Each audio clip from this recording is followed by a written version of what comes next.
In today's episode, we're not sculpting a thing, but we're going to take a deep dive into the inner workings of Pengasas Bay. We'll talk about what we've done, how it's working, what's left to do, and what to expect next. Looking for top 5 entertainment for the next 30 minutes? Then park it right here and stick around. Hey, good morning, good day, good afternoon, and good evening. Welcome back to the channel. I'm your host, City Sculptor, and you have made your way back to Pengasas Bay. Hey, it's another glorious summer day in the bay, and you can see the cruise ships and the cargo ships making their way across the bay, taking their passengers and their goods to their various destinations. Now, we are looking down on top of the Consular District, and that was the subject of some of our more recent builds here, and I do love the way that turned out.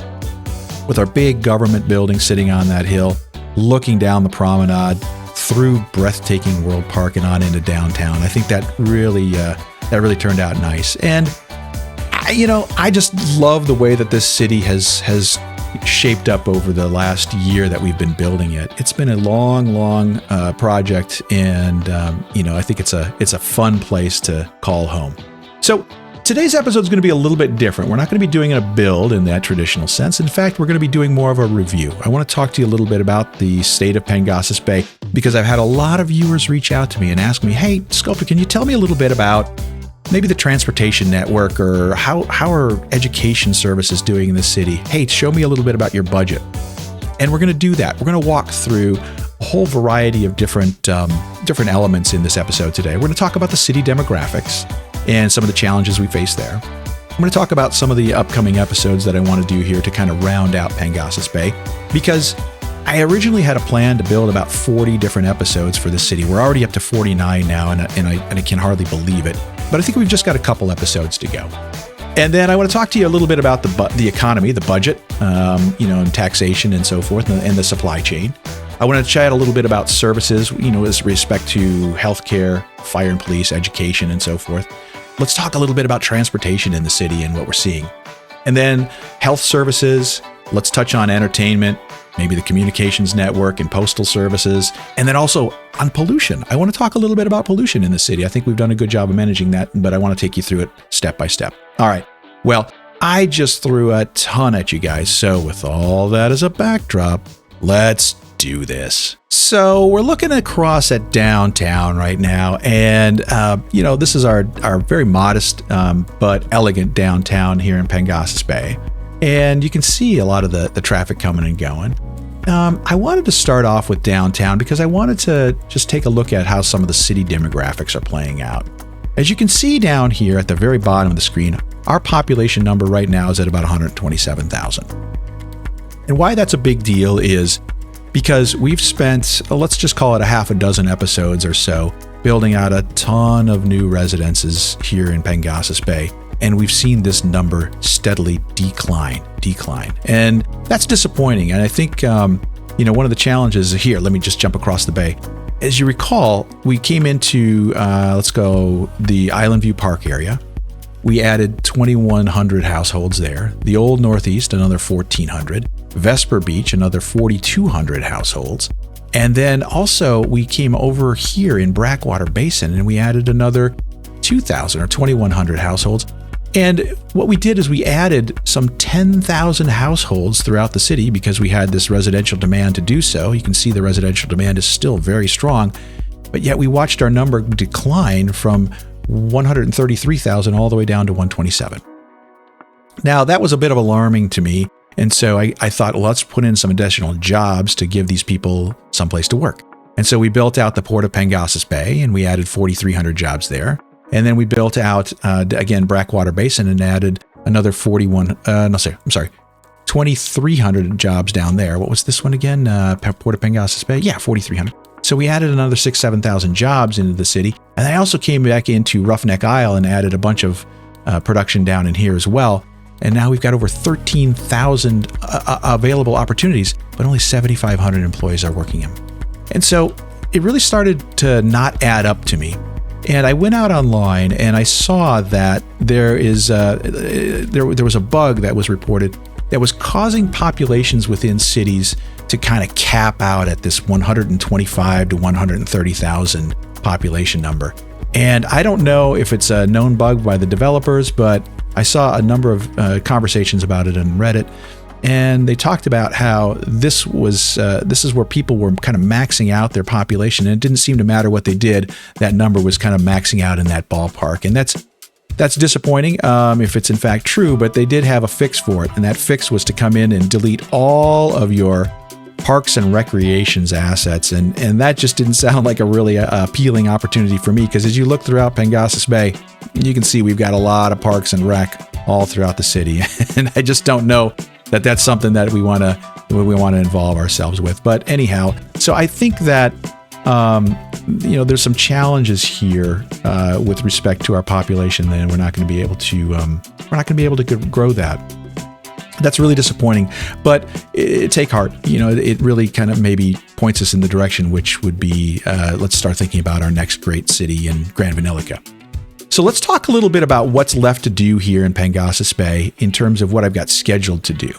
One of the things I wanted to tackle was this Ocean's Gate Island out here. I wanted to build kind of like a condo, kind of a tower building out here, just a nice little neighborhood out here in Ocean's Gate that is a welcome to the bay itself here, and really kind of build off maybe a little beach down in here and some condo towers in here, and make it a fun, vibrant, engaging area down in here, maybe reminiscent of what we did down here at the South Pass Isle, where we put in some medium density and some promenades and so forth. Just something kind of fun and interesting there. And then the other piece that I really wanted to do here is this area here, which we call the Whistling Dunes Golf and Country Club down in this space. As you can see, I left a large plot of land here to build in a big kind of international golf and country club destination out here. And I want to do that. That's something we'll probably tackle. It'll probably take me a couple weeks to build, though, so be patient with me as I build that out. That's going to be a large project. Something really exciting, though. Now, let's talk about some of the things that I wanted to do here in Pengasas Bay, because I put together a build plan over a year ago, and I'm going to bring that up on the screen so you can kind of see what it looks like here. And you can see I've got lots of different segments of the town, and kind of how I had figured it all out, how I wanted to connect things. Some things I changed along the way. The Golden Gate Bridge didn't materialize in this, and that's just fine. I've got this coastline down along here that I was intending to do that would be resembling something that you would see on the Pacific coast of California, maybe like a Malibu or a Carmel by the Sea or Santa Barbara, something along that line here, or maybe La Jolla. You've got homes that are up and down along the shore with some sort of a highway, if you will, that makes its way down through there. Some other things that I wanted to do in this space are I wanted to come out here and build out this big agriculture patch. You can see right here, I've got a big patch of agriculture here. I want to put in some more farms out here, which will, kind of lead us into another conversation about farming and so forth. And then sprawl out. There's another one over here by the airport. Put that in there. And then I think there was another one down here on this peninsula that I was thinking about building out more agriculture to serve our community. And then, I wanted to do a big lumber industry up on this ridge, because I thought it would be a perfect space with the flight path of the airport being out here, and it wasn't going to disturb anybody. And we definitely could use the lumber industry in this space, but that would have been up here on this rise. And the other thing I was going to do is start sprawling out the suburbs kind of up into this northwest area here, and start creeping our way up along into this corner here, just so that it fills out a little bit more neatly and gives reason for people to use the Ocean's Gate pass down through here as well. So, that's kind of where my mind was going with the city if we were to continue on in this pace. I just don't think that we will. Now, let's talk about the economy. All right, so one of the things that we've got here, we've got a huge $2 billion surplus, and you can see we're still making $185,000 an hour, which is a healthy, robust economy. I'm going to open up this tab here, the budget tab. And you can see our monthly balance is a positive $4.4 million a month. We've got ample tax revenue coming in. One of the things I called out was our tile upkeep. Remember, we had to reduce that tile upkeep after one of our patches this last summer, and we did a great job of doing so by resetting all of our tiles and then just coming back through and buying out the ones that selectively we wanted to use. So our tile upkeep is $4.5 million, and we're still sitting on a healthy surplus here. Our service upkeeps, as you can see, are the lion's share of our expenses. And we've got some service fees to offset it a little bit, and then also some service trade. But let's jump over here into the taxation tab. You can see our residential taxation is down at 4%. And the reason is I've been trying to figure out how to incentivize people to stay in the city, right? We built all these new homes and everybody's moving out. And, that's not a great sign. In fact, let me do this. I'm going to close this for a second. I'm going to jump into that population tab, and you can see our birth rate here, 649 people a month. Our death rate is 333, but we still have way more people moving away than are moving in. And our unemployment rate is low. We've got lots of jobs that are available. People are just not staying with us and staying in the city, and I'm not sure what's causing that. But anyhow, back to our economy tab and taxation. We've been trying to incentivize people to stay here in the city. They don't want to. Commercial, we're at 8%, which is a healthy rate, and it's producing almost a $5 million a month, tax base there. You can see this is where things kind of get a little askew. Our office tax rate is at 10%, and we're taking in $19 million. Our industrial tax rate is all over the board. It's between 2 and 10%. And the reason is because I've been trying to incentivize certain industries to come in and build so that I can keep up with our supply chain. And you can see their taxes range anywhere from 2% on grain and vegetables on up to 10% for furniture and timber. So it's kind of a broad spectrum of tax ranges in here. Now, the reason I wanted to do some incentivizing, let's close that up and jump over to our production tab, is because you can see we've got a lot of surpluses, if you will, in our space here. So we're producing a lot of raw materials in our city, and that's great. We've got a high level of production for raw materials, but those raw materials aren't necessarily translating into all of the goods that we need, the material goods that we need in our city in order for the city to survive and be vibrant. We are producing a ton of oil, but yet we still are in a deficit for petrochemicals, which is interesting to me because we've got lots of industry, lots of oil production, lots of grain production, but we're still in a massive deficit there. I also want to call your attention down to the food areas here. So beverages, convenience food, and food. Massive deficits here. And so I'm still at a loss as to how to impact those.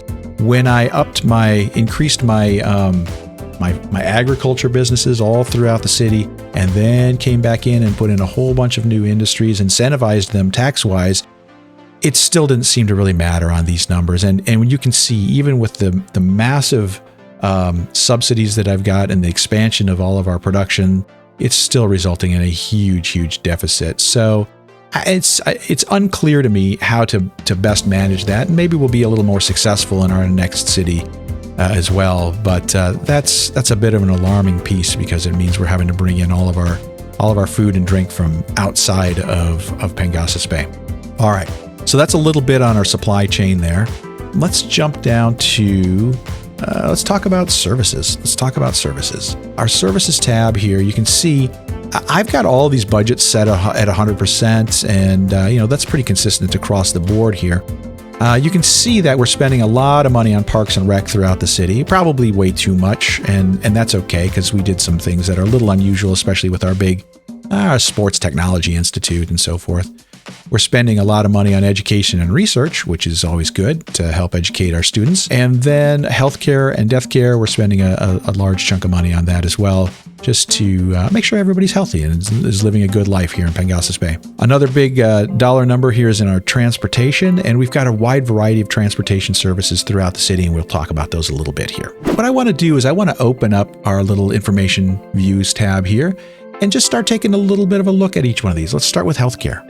Now, if I back out here, you can see our healthcare coverage throughout the city is actually quite strong. There are a couple of pockets here and there where we don't have great coverage, but you can see we're in the green pretty much everywhere. I could use a little bit more coverage down here in the Vesper Beach area, and my intent was to build a hospital somewhere on that side of the map at some point too. But you can see we've got good healthcare coverage that makes its way all throughout the city, and I think that's a big factor as to why our healthcare expenses are so high, but also maybe why our residents are so happy. Let's jump into fire and police. Looking at fire, you've got great coverage all throughout the city. We really don't have any big gaps in our fire coverage as you look throughout the city, and I think that's pretty great. Let's jump into police. Again, police coverage all throughout the city, very strong. We have lots of jails that are available, only one criminal in the jail. We never did put in a prison, but the city really didn't need it, and so I think that's a good sign. Let's jump into the education tab.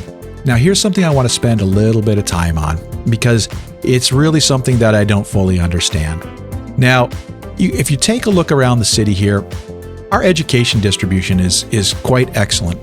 And I want to call your attention to a couple of things. One, this elementary school eligible is 15,000 students. We have a capacity of 36,500. Now, there was once upon a time where we had eligible students somewhere north of 30,000. So why that took a nosedive, I'm not really sure. It's not clear to me. The other thing I want to call out is you can see we are in the green all the way across the board for our capacity for education services, and that wasn't the case maybe a handful of episodes ago. So I'm not sure why that has changed or what forced it to change. Couple of call outs. 15,000 eligible elementary school students. Now, I did a little math here, and I thought to myself, why, if I have 15,000 elementary school students, do I only have 2,300 high school students? That doesn't make sense to me, and it shouldn't make sense to you either. I'm just going to use the United States as an example, and the United States is a very well-developed country with a robust education system, and the United States has about 15.5 million elementary school students in the United States. So between the grades of kindergarten and grade 8, 15.5 million. And in high school, a similar number, 15.5 million. So between the grades 9 through 12, 15.5 million. And then if you add up colleges and universities, it's another 15 million students. So what you should see here is even if you had this number at 15,000, which again seems low to me, this number should also be around 15,000, and these two combined should be around 15,000. And so something doesn't seem right to me with the state of education within City Skylines 2, and I don't know if it's because of my population distribution or what has caused it, but it just feels out of alignment with what I would expect to see. And like I said, I saw this number, and this was especially alarming. That means that there are 7x more elementary school students than there are high school students in Pengasas Bay. That just doesn't add up to me. Anyhow, something that's a little wonky there, and that could be having an artificial kind of depression, if you will, on the number of highly educated students that we have making their way through this. Because if this is a choke point, then these people are no longer eligible to get further their education because they haven't passed through this level as well. So it feels a little bit wonky to me. All right. That's the state of the education system here in Pengasas Bay. Let's talk about transportation. Now, transportation in Pengasas Bay has really been, I think, one of our key accomplishments in the city design here. All along, I had this idea of making sure that we had connectivity throughout our city for people to get where they want to go using public transportation. I live in an American city, a larger American city, and we don't have what I would call great public transportation, but it probably meets the needs of this metropolitan area. I wanted to make sure that we kind of overdid it in Pengasas Bay, and I think we did that. Let's dive in. I want to jump into some of our transportation tabs here. So let's jump into here and show you what's going on here. I first want to call your attention to buses. You can see that we have 42 bus lines throughout the city, and they are everywhere. They're short lines, they're long lines that might take you local spots or maybe local loops, and some of them take you from point to point. But you can see, look at this, 109,000 people per month are using our bus line out of 127,000 people. I got to tell you, that feels kind of ridiculously high. And, it seems like too many people are using the bus transportation in our city. In fact, when you take a look at our freeways, there's no cars. There's no cars on any of our freeways. I built all these massive freeways expecting to see that there's going to be lots of traffic up and down our freeways. And there's modest traffic, but I wouldn't call it anywhere near, what I would expect on these massive freeways. So I don't know. It feels a little wonky to me. It just feels like the bus usage is a little bit, let's call it overstated. But they are making good uses of our buses. Now, our trains, this one I thought was really interesting too. We have connections that lead inside the city, around the city, and then outside of the city as well. We only have 8 lines, so it's not a lot of lines set up. But again, almost half of our population is using our train network, which is a good sign to me. I think that's really healthy. I think that's pretty cool. And then the other one I want to call your attention to is our tram network. We have 7 tram lines that run throughout the city. Primarily, they run up and down, from Crestwind Cape through downtown and around our downtown hub and the West Edge, and then all the way past Bent Keel Point and up to our sports complex. And that's really the only tram line. We've got a couple of little spurs that run out through North Amundsen and I think in Arabica Valley here. But that's a healthy tram network that doesn't have a lot of tram lines. It just means we're being super efficient with that. And again, almost half of our population is using that tram network on a monthly basis. So that's great. We never did install a metro line. And my intent was to put that metro line, maybe a metro depot kind of up in this neck up here, and then give us connectivity moving from, side to side on the bay, and then east and west here, and then east and west here as well. Just never really had the need for it because our population never really got over this, 130,000 mark. Now, the other thing I want to call your attention to, which seems really unusual to me, is look at the number of cabs that are making their way in and out of the city. I just don't think that that's realistic. Again, taxis are usually point to point within the city, and you've got 2,700 people a month that are using cabs, but look at all those yellow boxes that are running in and out of the city. It just doesn't make a lot of sense to me, given the fact that I've got connections coming to and from using trains and airports and so forth. It seems a little unusual to me, and I also have ships that are taking people over here as well. So taxis in and out of the city, I just don't think that that's all that realistic, but it kind of is what it is. Let's jump over here and see if we got the same. Yeah, see, we got taxis running in and out of the city over here, and then over here as well. That just seems, I don't know. That just seems a little wonky to me. But anyhow, let's take a look at our ships and planes. Let's start with planes. We've got 5 transportation plane lines that are running back and forth, 1,700 a month. And then we've got 3 cruise ship lines that are running in and out of Gateway Village. And that's bringing us another 700, looks like 700 transportation passengers per month. So all in all, I'd say our transportation network is pretty healthy. We don't have a lot of traffic jams on freeways. We've got a lot of people using bus and train and tram. And, the people seem to be moving about Pengasas Bay rather smoothly. Yeah, look at that. That's really nice. Let's talk a little bit about health services. We've got great coverage throughout the city, and I'm going to bring up our health services, healthcare and death care tab. And you can see we've got excellent capacity all throughout the city. The average house is only 56%. That's a little bit concerning. And then we've got lots of crematorium availability, lots of cemetery availability. But if I zoom out here a little bit, you can see all in all the coverage isn't bad. Could we do better? Sure. And I think one place we could do better is over here in Vesper Beach.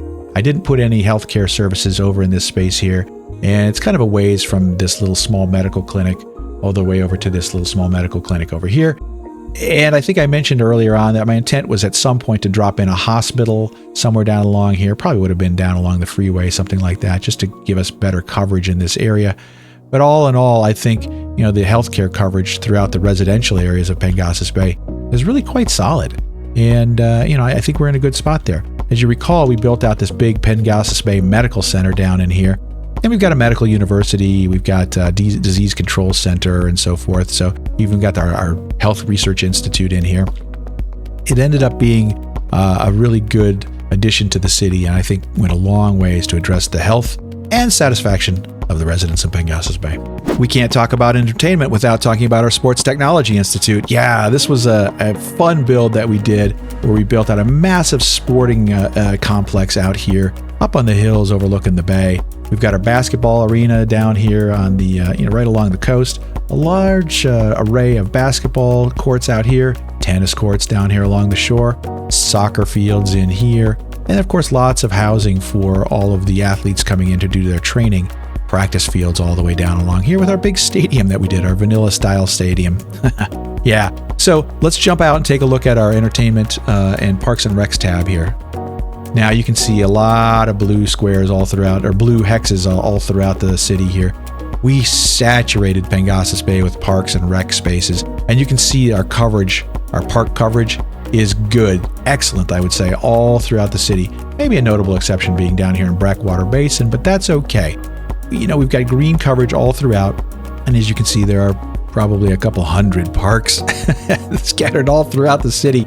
We kind of went overboard on that, but I think the spirit of doing so was because there weren't a lot of ways to do detailing in the early part of the game. We used a lot of parks as those detailing assets.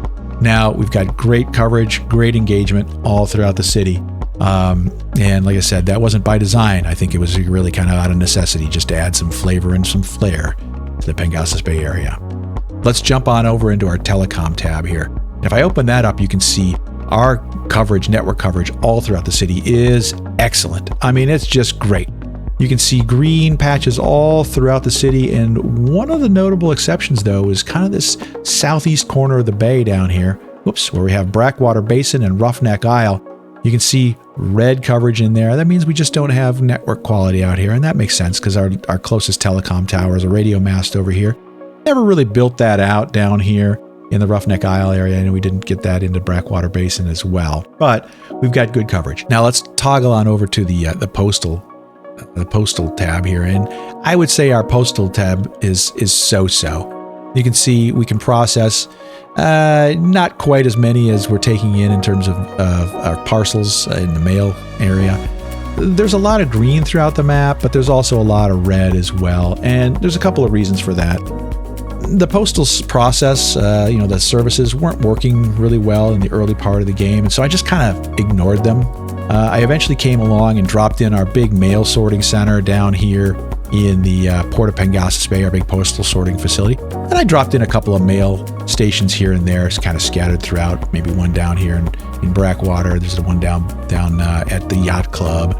And so, I started to kind of dot them in here and there throughout the build as the game evolved, but not a lot of focus or emphasis given to Postal.